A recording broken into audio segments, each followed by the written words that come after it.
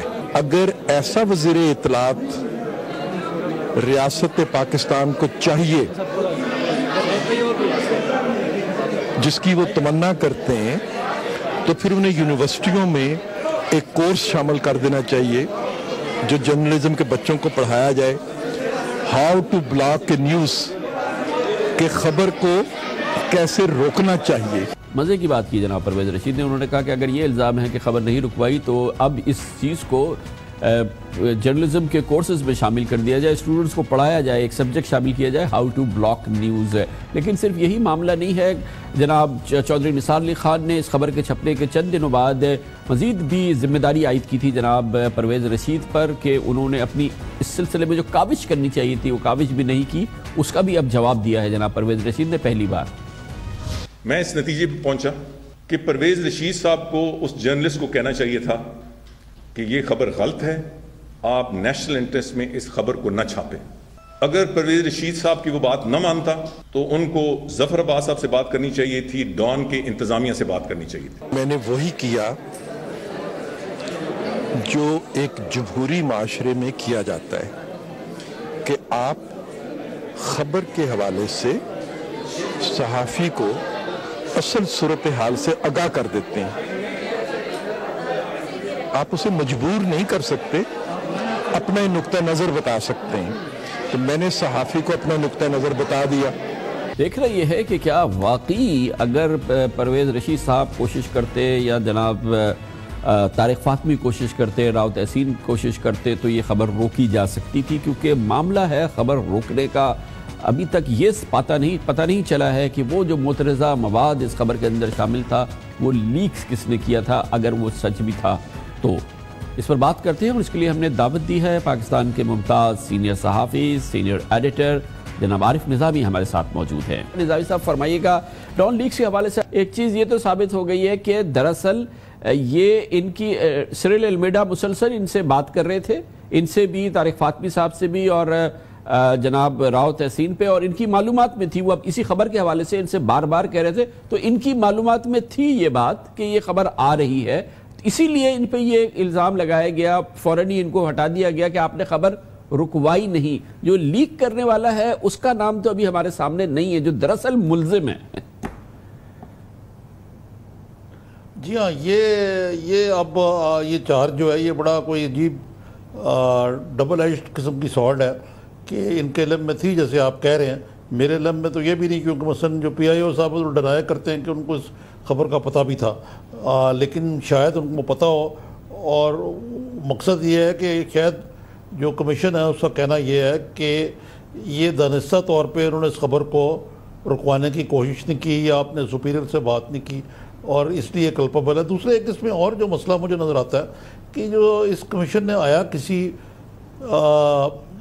Media world سے کسی کو بطور ایکسپرٹ یا ممبر آف دا کمیشن رکھا بیچ میں, یا کم از کم ان سے بات کر کے پوچھتے کہ اخباروں کی اور منسٹری انفارمیشن کی اور پی آئی او کی کیا ریلیشن شپ ہوتی ہے. اس معاملے میں میں کچھ نہیں کہہ سکتا.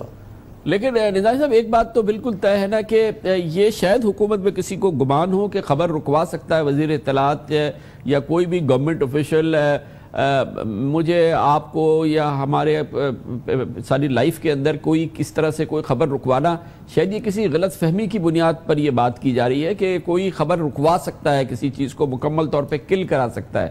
یہ شاید آگاہی نہیں ہے. میں یہ کہہ رہا ہوں کہ یہ ادراک نہیں ہے کمیشن کے ارکان کو اور سربراہ کو بھی کہ یہ خبر رکوانا جو ہے نا کبھی کامیاب بھی ہو جاتے ہیں, کبھی نہیں بھی ہوتے, کبھی جا کے آپ چلے پیر ویر پکڑ سکتے ہیں.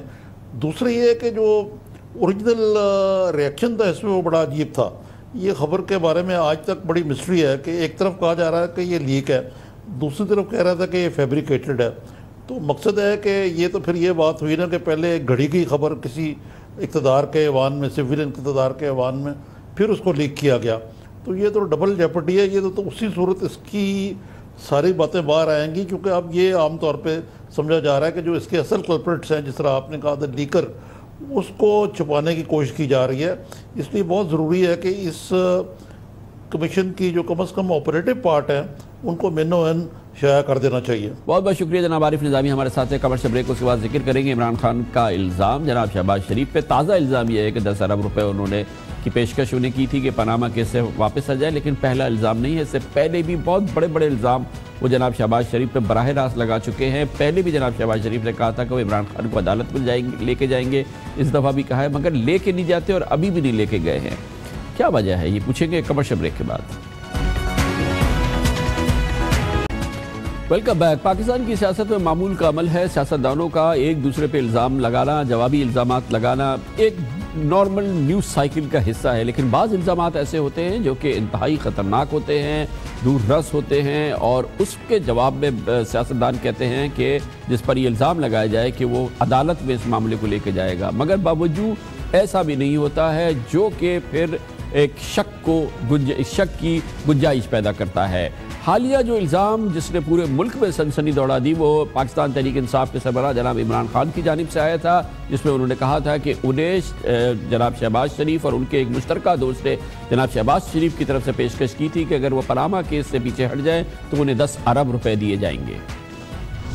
مجھے 10 ارب روپے کی آفر آئی اور جو آفر لے کے آیا اس کو کہا گیا کہ 2 ارب تمہیں دیں گے اگر تم اسے منا لو, اور بڑا اچھا ہو کہ آپ مجھے عدالت میں لے کے جائیں, کیونکہ مجھے صرف اس لیے اس کا نام نہیں لے رہا کہ مجھے پتہ ہے آپ سیاستدان نہیں, آپ مافیا ہیں, آپ اس کا کاروبار بند کر دیں گے, اس لیے میں اس کا نام نہیں لے رہا. لیکن عدالت میں آؤ, مجھے بلاؤ, میں اس کا نام بھی لوں گا.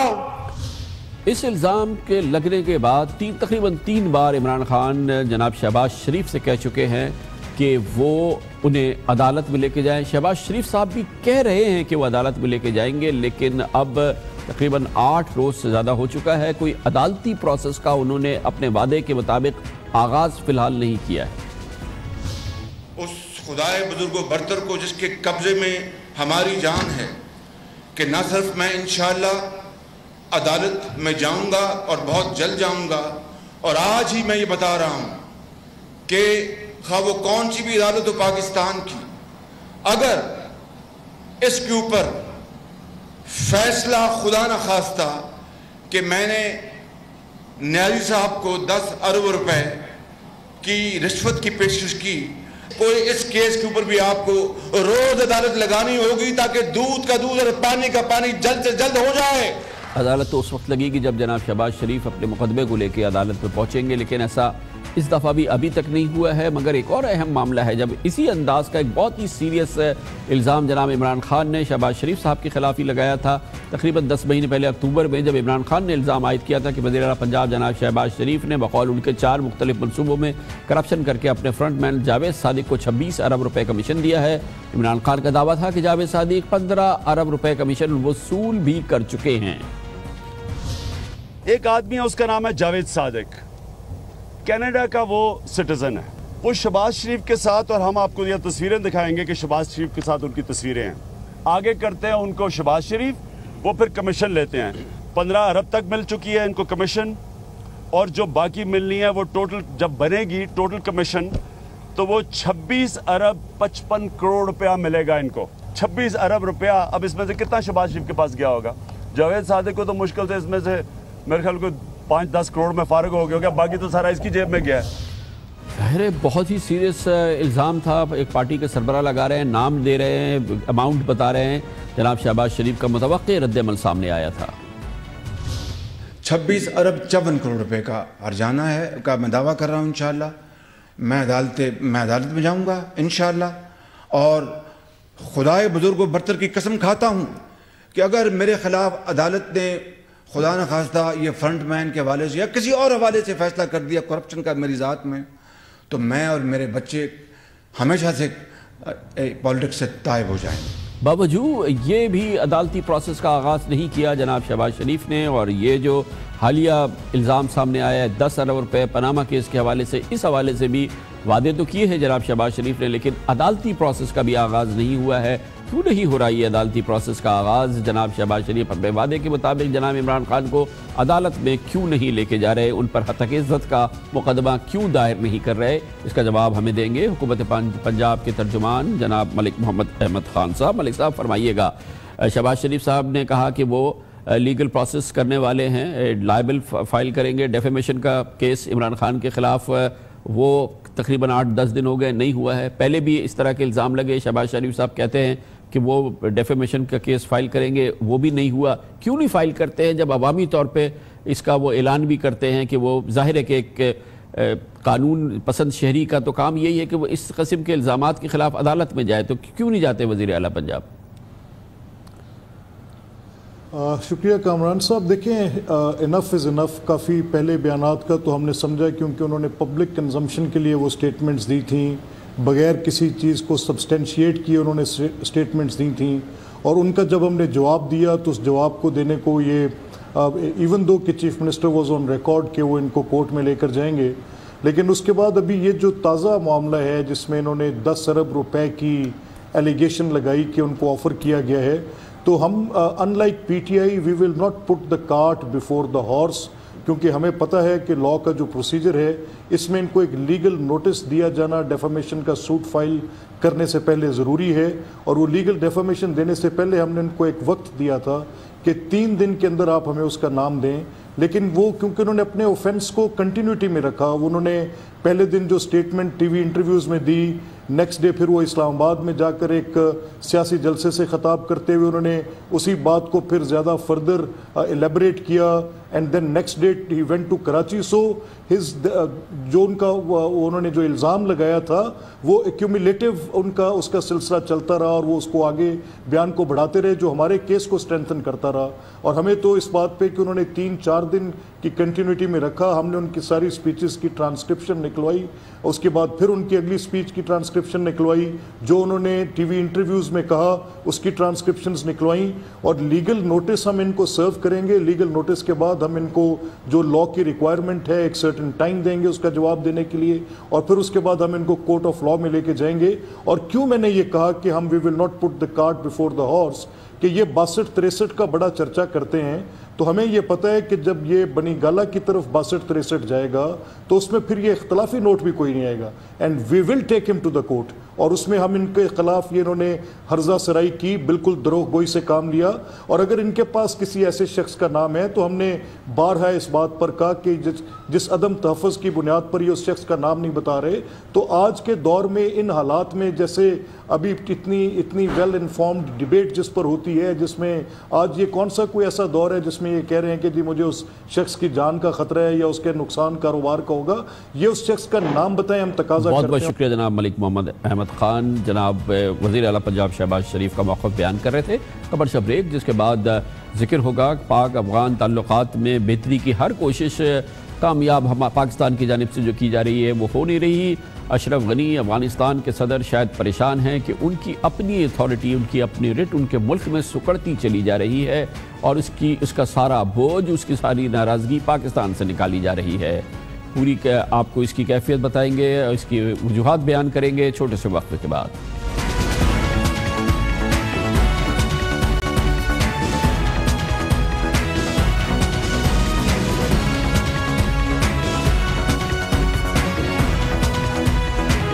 Welcome back. پاکستان اور افغانستان کے تعلقات میں بہتری نہیں آ پا رہی ہے۔ پاکستان کے سول اور عسکری حکام لگتا ہے کہ کوشش تو کر رہے ہیں کہ افغانستان کے تحفظات کو دور کیا جائے۔ اسی حوالے سے ڈی جی ISI کے ساتھ ایک وفد نے حالیہ دنوں میں کابل کا دورہ بھی کیا ہے، مگر حالات میں کوئی بڑی بہتری نظر نہیں آ رہی، بلکہ اس دورے کے 2 روز بعد اپنی کمزور سیاسی پوزیشن کا سہارا لیتے ہوئے افغان صدر اشرف غنی نے ایک بار پھر پاکستان پر دہشت گردی کی سرپرستی کا الزام لگا دیا ہے۔ وہ پاکستان سے معذرت مانگ رہے ہیں۔ افغان حکومت کے جو ترجمان ہیں ان کا کہنا یہ ہے کہ جب تک پاکستان مزار شریف، کابل اور امریکی یونیورسٹی اور قندھار کے حملوں کے ذمہ داروں کو حوالے نہیں کرے گا، صدر اشرف غنی پاکستان نہیں جائیں گے۔ اس وقت افغان حکومت کی یہ رٹ بہرحال تیزی سے ختم ہو رہی ہے۔ یہ اپنی جگہ حقیقت ہے کہ جو اس وقت افغان حکومت کی یا صدر اشرف غنی کی رٹ ہے وہ خود افغانستان پہ پوری نہیں ہے، اور اس حوالے سے مختلف بین الاقوامی میڈیا، مغربی میڈیا بار بار بتاتا ہے کہ مشکل سے 40% ایسا علاقہ ہے جہاں پر افغان حکومت کی رٹ ہوگی، اور جہاں پر افغان حکومت کی رٹ بھی ہے وہاں پر بھی اشرف غنی کی رٹ جو ہے وہ بہت تیزی سے تحلیل ہو رہی ہے۔ افغانستان کی موجودہ صورتحال کے بارے میں ہم آپ کو دکھاتے ہیں خصوصی رپورٹ۔ اشرف غنی کا 3 سالہ دور صدارت پہلے دن سے بحرانوں میں گھرا رہا ہے۔ صدارتی الیکشن کے نتائج اتنے متنازع اور منقسم تھے کہ انہیں امریکہ کی ثالثی میں اپنے سب سے بڑے مخالف عبداللہ کے ساتھ شراکت اقتدار کرنا پڑا۔ تب سے افغانستان کی یہ نیشنل یونٹی گورنمنٹ زیادہ تر مفلوج رہی ہے۔ پارلیمنٹ اور صدارتی محل کے درمیان اختیارات کی کھینچا تانی نے حکومت کو مزید کمزور کیا۔ جب مسٹر غنی نے اپنے دور صدارت کے پہلے سال میں پاکستان کی طرف دوستی کا ہاتھ بڑھایا تو انہیں افغانستان میں اپنے اتحادیوں اور مخالفین دونوں کی طرف سے سخت تنقید کا سامنا کرنا پڑا۔ ناقدین نے انہیں خبردار کیا کہ بھارت کو نظر انداز کر کے پاکستان پر اعتماد کرنا سیاسی حماقت ہوگی، اور جب افغان طالبان کے حوالے سے پاکستان سے ان کی توقعات پوری نہ ہوئیں تو آخرکار انہوں نے بھی سابق صدر حامد کارزائی والا لب و لہجہ اختیار کر لیا۔